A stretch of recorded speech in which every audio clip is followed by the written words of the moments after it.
क्या हाल चाल है भाई। देखिए हम लोग गॉस के नियम का अनुप्रयोग पढ़ रहे हैं। आज उसका दूसरा अनुप्रयोग आप हेडिंग करो, अनंत विस्तार की एक समान आवेशित समतल चादर के निकट विद्युत क्षेत्र की तीव्रता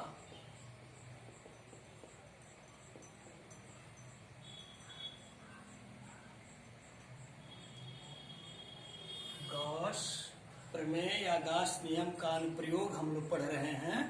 इसमें आज हम लोग पढ़ेंगे अनंत विस्तार की एक समान आवेशित समतल चादर के निकट किसी बिंदु पर वैद्युत क्षेत्र की तीव्रता ज्ञात करना। हम इसके पहले वाले वीडियो में पढ़ चुके हैं कि अनुप्रयोग करने के लिए गॉस के नियम का अनुप्रयोग करने के लिए तीन बात को ध्यान में रखेंगे। दिशा ज्ञात करना और विद्युत फ्लक्स की परिभाषा से फाई निकालते हैं और गॉस के नियम से फाई निकालते हैं और दोनों की तुलना करते हैं तो फार्मूला निकल जाता है। ये तीन मेन पॉइंट है जिसको ध्यान और दिमाग में रखना है। हेडिंग है अनंत विस्तार की एक समान आवेशित समतल चादर के निकट विद्युत क्षेत्र की तीव्रता ज्ञात करना। तो सबसे पहले हम लोग दिशा ज्ञात करें। तो दिशा के लिए देखो क्या करते हैं।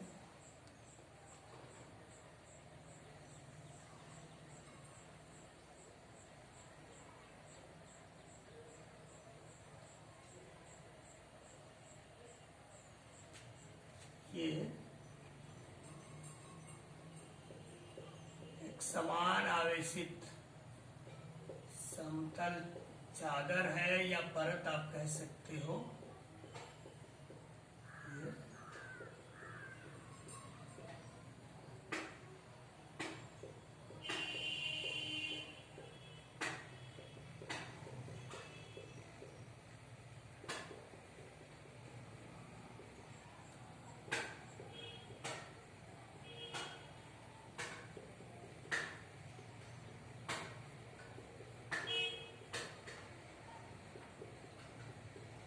ये अनंत विस्तार की है, यानी इधर भी अनंत तक, अनंत लंबाई तक और नीचे भी अनंत लंबाई तक। इसकी दिशा ज्ञात करने के लिए एक इसका छोटा हिस्सा ऐसे मान लो ये डीक्यू है, नीचे भी इसका एक छोटा हिस्सा हम लोग डीक्यू लेते हैं। इससे तीव्रता इधर डी, इसके वजह से इधर तीव्रता डी। पिछले वीडियो में हम लोग पढ़े हैं, इसलिए आपको कंफ्यूजन नहीं होना चाहिए। इसका घटक करो, ये थीटा है, ये भी थीटा होगा। थीटा के तरफ आप पढ़े हो कि कास लेते हैं हम, डी कास थीटा। इधर हम साइन लेते हैं, डी ई साइन थीटा। फिर इस थीटा की तरफ डी ई कॉस थीटा और इधर थीटा के विपरीत D E sine theta. D sine theta, D sine theta cancel कर देगा, एक दूसरे को निरस्त कर देगा, यानी इसके ऊपर वाला भाग और इसके नीचे वाला भाग एक दूसरे को कैंसिल कर देता है। तो इसकी दिशा कैसे निकल गई? ठीक सामने की तरफ, इस चादर के ठीक सामने। ऐसे चाहो तो हम लोग लिख सकते हैं ठीक सामने इसकी दिशा काम करती है। इधर, इसकी दिशा इधर परिधि क्षेत्र की, और इधर भी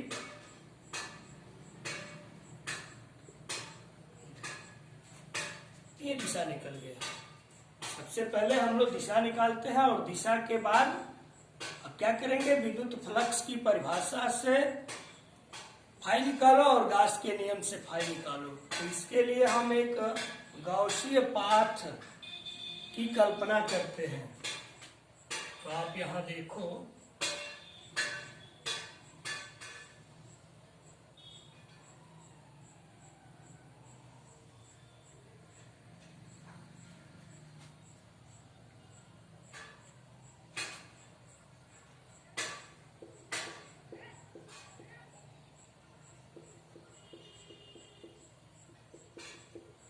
समान रूप से इस पर आवेश वितरित है इस चादर पर।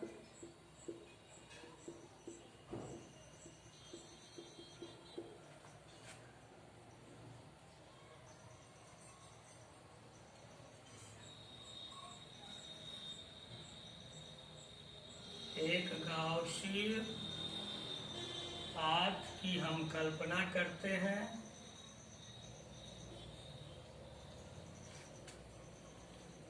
गाउसीय पाथ, ये इसका समतल भाग, यहाँ तीव्रता मान लो ज्ञात करनी है। ये समतल भाग हो गया, समतल भाग, और नीचे 1, इधर भी ये समतल भाग हो गया, समतल भाग 2। यहाँ इसका ये एक वक्री भाग होगा, वक्री भाग 1, इधर भी हो जाएगा, वक्रीय भाग 2। अब देखो, इसके कारण तीव्रता इधर काम करेगी और क्षेत्रफल सदिश समतल भाग पर ऐसे काम करेगा। उसके लंबवत इस वक्री भाग पर देखो, तीव्रता इधर काम करेगी और क्षेत्रफल सदिश ds इधर काम करेगा, तीव्रता इधर काम करेगी।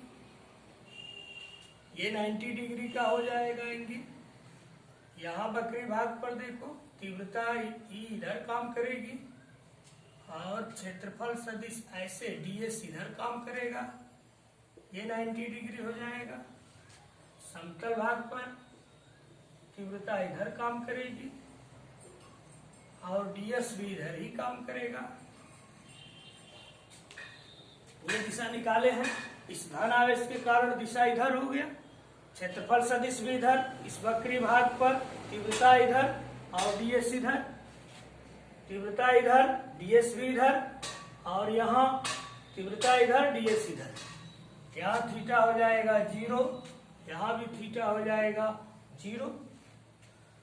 हम गाउसीय पाथ की कल्पना कर लिए। अब विद्युत फ्लक्स की परिभाषा से, विद्युत फ्लक्स की परिभाषा से कुल flux phi is equal to समाकलन D phi is equal to समाकलन, पहला वक्री भाग, समाकलन वक्री भाग 1 ई डॉट ds प्लस समाकलन ई डॉट ds वक्रीय भाग 2 प्लस समाकलन ई डॉट ds समतल भाग 1 प्लस समाकलन ई डॉट ds समतल भाग 2। फाई इज इक्वल टू समाकलन ई ds cos थीटा वक्रीय भाग 1 प्लस समाकलन EDS cos थीटा वक्रीय भाग 2 प्लस समाकलन EDS cos थीटा समतल भाग 1 प्लस समाकलन EDS cos थीटा समतल भाग 2। अब यहां देखो EDS cos थीटा वक्री भाग 1 तो cos 90, तो इसकी वैल्यू 0 हो जाएगी, प्लस वक्री भाग दूसरा यहाँ भी थीटा 90 है तो ये भी 0 हो जाएगा, प्लस समाकलन समतल भाग फर्स्ट में देखो थीटा 0, तो थीटा जब 0 है तो EDS प्लस दूसरे समतल भाग में देखो यहाँ भी थीटा 0 है, ये भी हो जाएगा समाकलन EDS, तो I is equal to 2E समाकलन DS। अब DS मान लो, माना ये जो गोले का भाग है इसका क्षेत्रफल हमें S मान लेते हैं, ये जो समतल भाग है, माना गोले का क्षेत्रफल S है, तो I is equal to 2ES equation 1। अब गॉस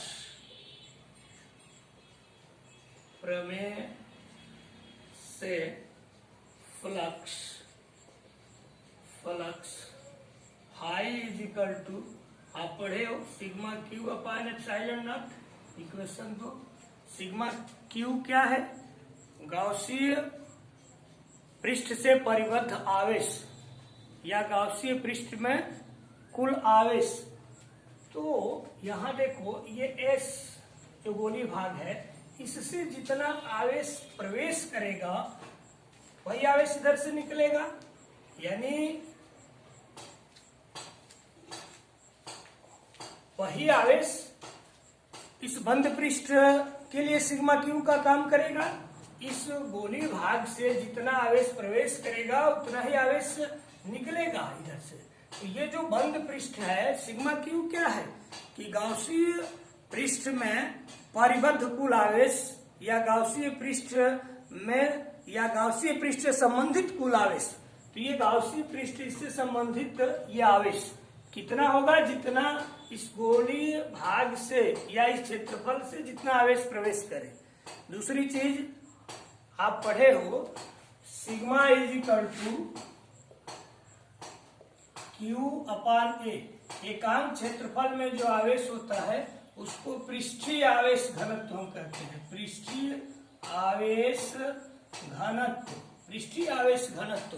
तो यहाँ एक लाइन हम लिख दे रहे हैं, एकांक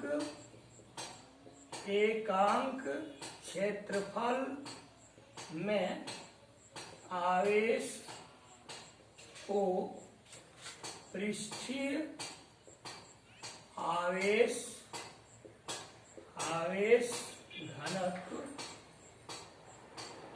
सिग्मा कहते हैं, क्योंकि एकांक क्षेत्रफल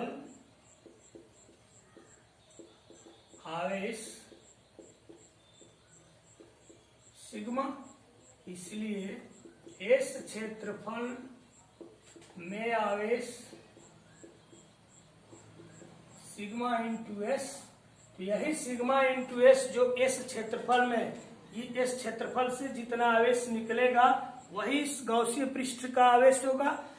तो सिग्मा इंटू एस ही गॉसीय पृष्ठ का आवेश होगा, अर्थात सिग्मा क्यू के बराबर होगा, अर्थात sigma q is equal to sigma into S. अब ये मान इक्वेशन 2 में आप पुट कर दो, तो phi is equal to sigma S upon epsilon naught equation 3। Equation 1 and 3 का कंपैरिजन आप कर दो, तो इक्वेशन 1 और इक्वेशन 3 से 2ES is equal to sigma S upon epsilon naught, S से कैंसिल, तो E is equal to sigma upon 2 epsilon naught. यही अनंत विस्तार की एक समान आवेशित समतल चादर के निकट किसी बिंदु पर तीव्रता का सूत्र है। E is equal to sigma upon 2 epsilon naught, इतना न्यूटन प्रति कूलम, इतना न्यूटन प्रति कूलम। एक बार पुनः इसको आप देख लीजिए। देखिए, गास प्रमेय के अनुप्रयोग में हम आपको बताए थे कि 3 बात का ध्यान रखिएगा। दिशा कैसे निकालते हैं, और विद्युत फ्लक्स की परिभाषा से हम फाई निकालते हैं, फिर गॉस के प्रमेय या गास के नियम से फाई निकालते हैं, और कंपैरिजन करके हम आगे बढ़ते हैं तो फार्मूला निकल जाता है।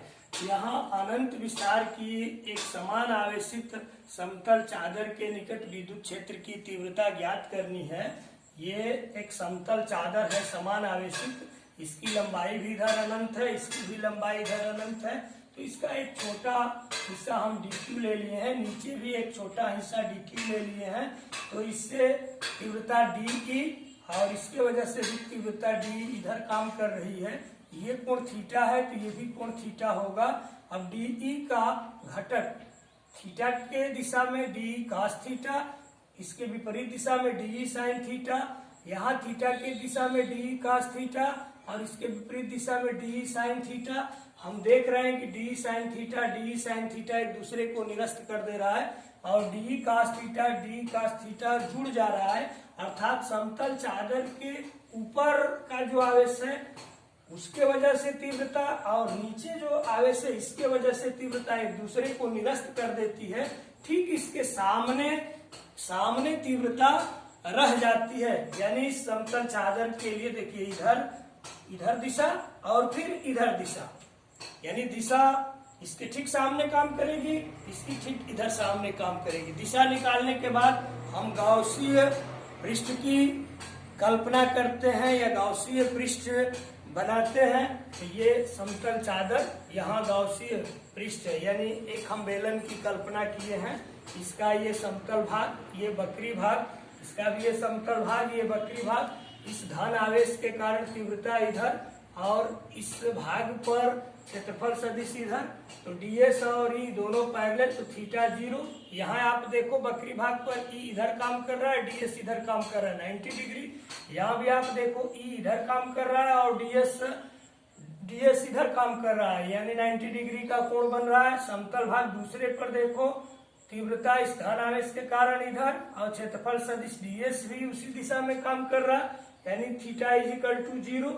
तो विद्युत फ्लक्स की परिभाषा से कुल फ्लक्स फाई इजिकल टू समाकलन डी फाई, या समाकलन पहला वक्री भाग प्लस समाकलन दूसरा वक्री भाग प्लस समाकलन पहला समतल भाग प्लस समाकलन दूसरा समतल भाग। तो फाई इजिकल टू इस फार्मूले को लगा दिए हैं, ई ds cos थीटा समतल भाग 1 के लिए, समाकलन ई ds cos थीटा वक्री भाग 2 के लिए, समाकलन ई ds cos थीटा, ये cos थीटा है, cos थीटा समतल भाग 1 के लिए, यहाँ समाकलन ई ds cos थीटा समतल भाग 2 के लिए। आप देखो वक्री भाग 1 और वक्री भाग 2 दोनों में थीटा 90 डिग्री है, इसलिए इसकी वैल्यू 0, इसकी वैल्यू 0। और समतल भाग 1 और समतल भाग 2 दोनों में थीटा 0 है, इसलिए समाकलन ई ds हो जाएगा, ई ds हो जाएगा।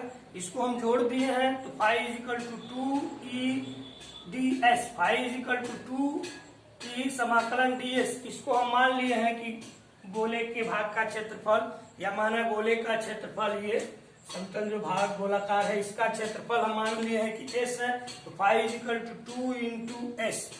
अब इसके बाद गॉस प्रमेय से हम फ्लक्स निकालते हैं, तो phi is equal to sigma q upon epsilon naught. Sigma q क्या है? गाउसीय पृष्ठ से परिबद्ध आवेश।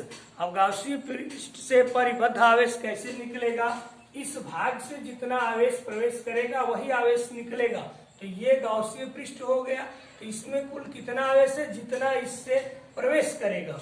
और हम ये जानते हैं कि एकांक क्षेत्रफल में आवेश को पृष्ठीय आवेश घनत्व सिग्मा कहते हैं। तो एकांक क्षेत्रफल में आवेश सिग्मा है, तो इसका क्षेत्रफल हम लोग एस माने हैं। तो एस क्षेत्रफल में कितना आवेश हो गया, सिग्मा इंटू एस। तो ये सिग्मा इंटू एस जो आवेश है, यही गॉसीय पृष्ठ से परिबद्ध आवेश है, अर्थात गॉसीय पृष्ठ में स्थित कुल आवेश है जो सिग्मा क्यू के बराबर होगा, अर्थात sigma q is equal to sigma into S. Equation 3 हो गया। 1 एंड 3 का कंपैरिजन कर दो तो E is equal to sigma 2 upon E is equal to sigma upon 2 epsilon naught newton प्रति कूलम। अनंत विस्तार की एक समान आवेशित समतल चादर के निकट किसी बिंदु पर वैद्युत क्षेत्र की तीव्रता का ये सूत्र है। इसको देख लो। इसके आगे 2-3 पॉइंट और बता रहे हैं। कहे कोई प्रॉब्लम?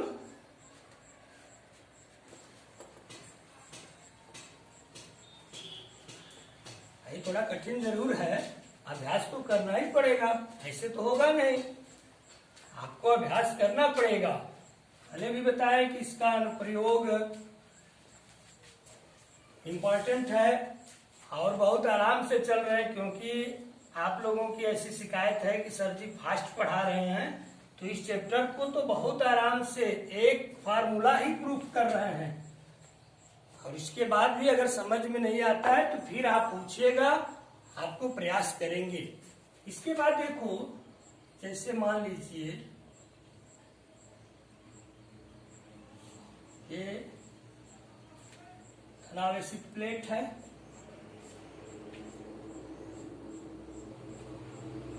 यहाँ कोई बिंदु P है, तीव्रता ज्ञात करनी है।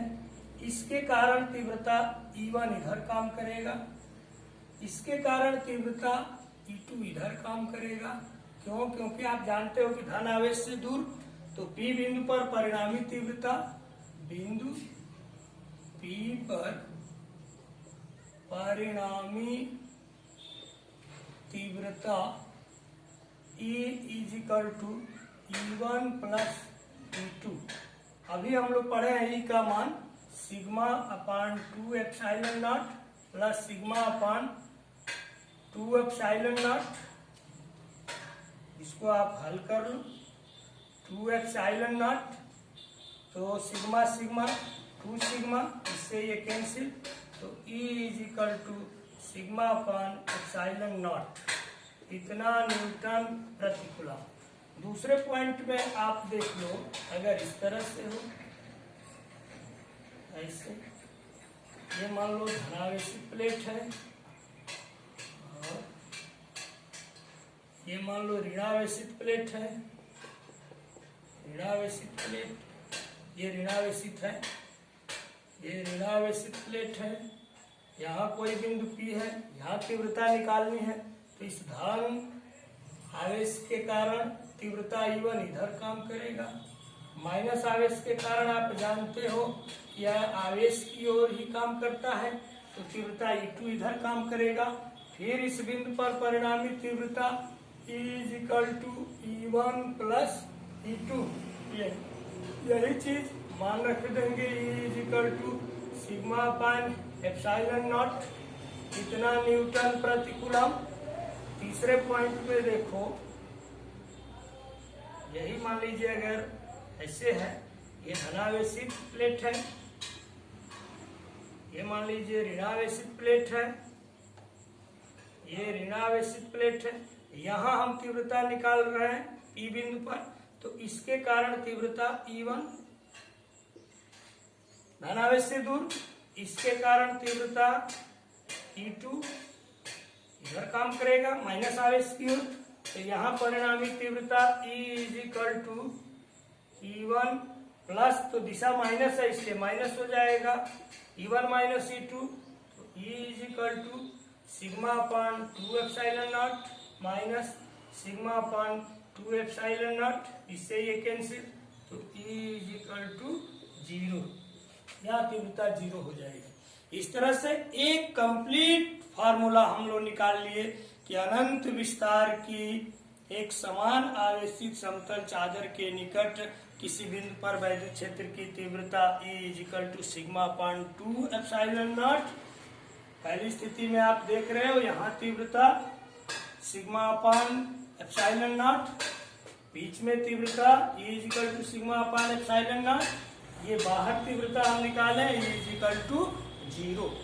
अब हम लोग गॉस के नियम का अगला अनुप्रयोग पढ़ेंगे कि गोलीय कोश या चालक आवेशित गोले के कारण तीव्रता ज्ञात करनी है या गोलीय कोश के कारण तीव्रता ज्ञात करनी है। 3 कंडीशन उसमें होते हैं कि उस गोलीय कोश के बाहर किसी बिंदु पर तीव्रता, उसके सरफेस पर तीव्रता कितनी होती है और उस गोले के अंदर तीव्रता कितनी होती है। तो ये टॉपिक हमको पढ़ना है, ये आप देख लीजिए, कहीं प्रॉब्लम हो तो फिर पूछने का आप काम करेंगे।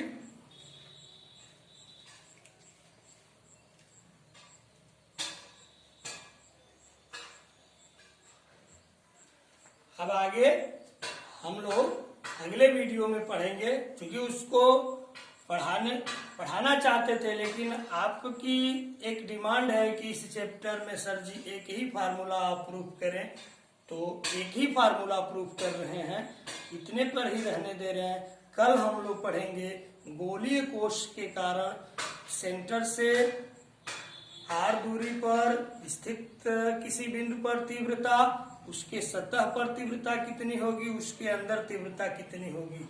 इसी तरह से अचालक गोला होगा तो उससे उसके बाहर तीव्रता कितनी होगी, उसके पृष्ठ पर तीव्रता कितनी होगी और उसके अंदर तीव्रता कितनी होगी। ये 2 अनुप्रयोग और रह गए हैं। इलेक्ट्रिक फ्लक्स और गॉस प्रमेय के अनुप्रयोग में 2 और अनुप्रयोग हम लोगों को पढ़ने हैं। तो अगले वीडियो में फिर हम लोग मिलते हैं। आपके अनुसार ही चल रहे हैं। आपकी जो डिमांड है कि एक ही फार्मूला प्रूफ करें, तो एक ही फार्मूला आज प्रूफ किए हैं। फिर कल मिलते हैं। अपना ख्याल रखिएगा, पढ़िएगा, कहीं दिक्कत होगी तो पूछिएगा। ठीक है, ओके, बाय, अपना ख्याल रखें।